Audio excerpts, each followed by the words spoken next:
Assalamualaikum warahmatullahi wabarakatuh. Pada kesempatan kali ini saya akan membahas tentang teori model atom atau perkembangan model atom ya.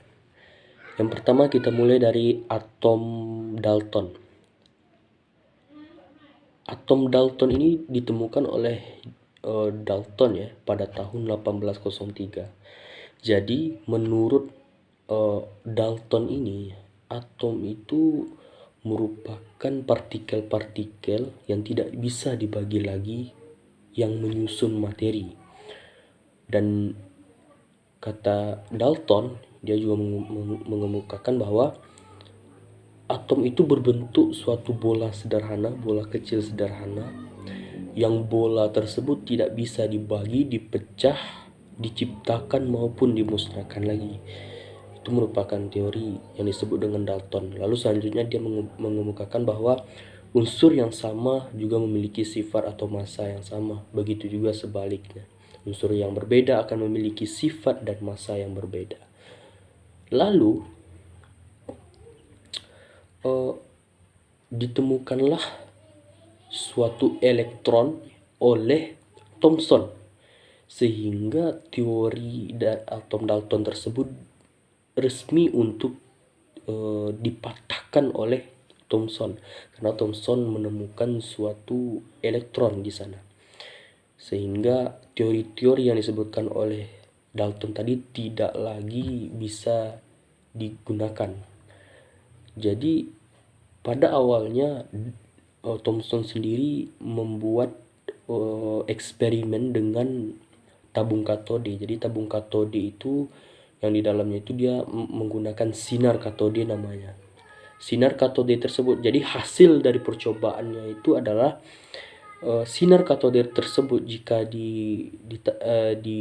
didekatkan dengan medan magnet, maka dia akan dibelokkan. Sedangkan dengan didekatkan dengan medan listrik, maka dia akan ditarik oleh lempengan positif dan ditolak oleh lempengan negatif. Jadi itulah hasil dari eksperimen Thomson. Lalu teori dari atom Thomson ini tersebut juga dia mengungkapkan bahwa atom itu merupakan partikel-partikel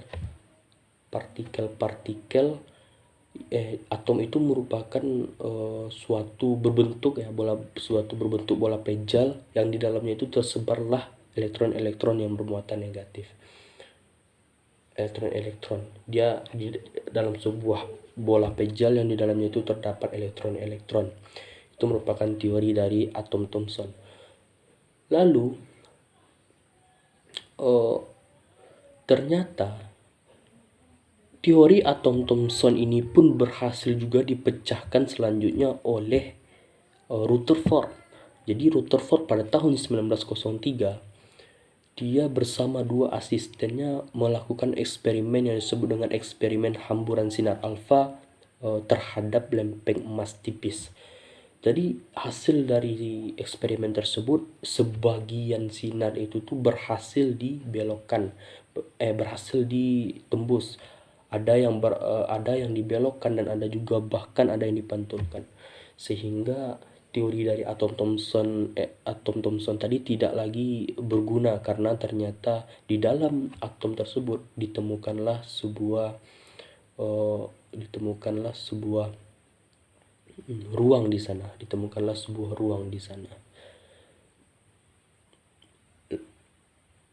Jadi apabila sinar tersebut tidak mengenai inti sama sekali, maka sinar tersebut akan diteruskan. Jika mengenai sedikit dari inti tersebut, maka sinar itu akan dibelokkan. Dan jika sinar itu tepat mengenai inti atom, maka sinar itu akan dipantulkan. Lalu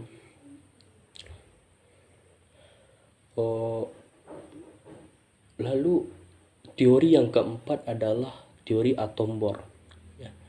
Jadi teori atom Bohr, mengapa teori atom Rutherford tadi tidak digunakan lagi atau dipatahkan juga lagi, karena dia melawan hukum fisika Maxwell gitu kan. Sehingga dalam atom Bohr ini Jadi kalau menurut atom Rutherford tadi, atom itu tersusun dari inti atom yang bermuatan positif yang dikelilingi oleh elektron yang bermuatan negatif. Itu menurut teori atom Rutherford dan dipatahkan oleh atom Bohr. Jadi menurut Bohr tadi, dia mengemukakan bahwa teori atomnya itu bahwa ternyata elektron-elektron yang mengelilingi inti atom itu dia berkedudukan pada suatu kulit-kulit atom atau tingkat-tingkat energi, dan tingkat atau kulit yang paling terluar itu hanya boleh ditempati oleh 8 jenis elektron, sehingga dipatahkanlah sebuah teori dari Rutherford tadi bahwa ternyata elektron itu mempunyai kedudukan yang disebut dengan kulit-kulit elektron, kulit-kulit atom, atau disebut dengan tingkat-tingkat energi.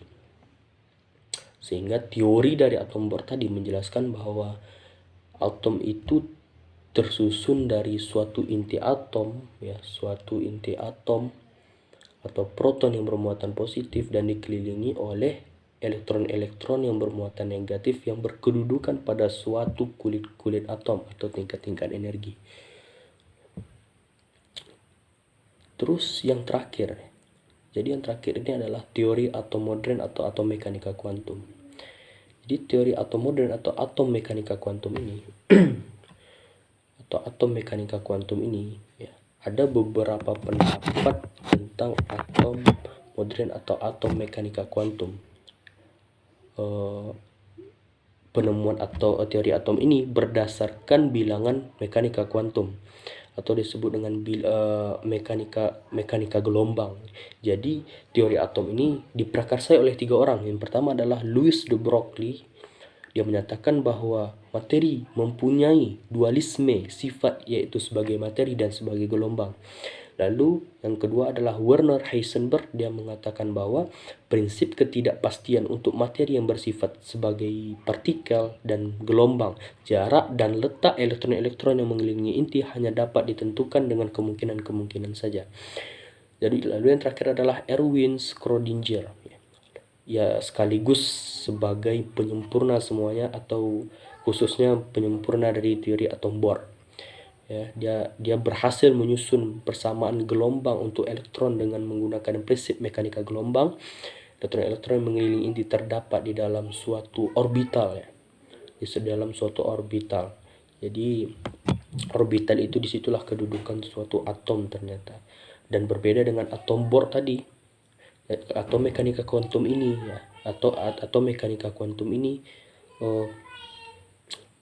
dia tidak lagi terdapat pada orbital atau kulit-kulit atom. Dia tidak lagi terdapat pada kulit-kulit atom. Ternyata orbital-orbital ini terletak pada suatu awan elektron gitu. Jadi orbital ini awan elektron lagi. Dia tidak berbentuk seperti kulit-kulit atom atau tingkat-tingkat energi, tapi dia berbentuk sebagai awan elektron.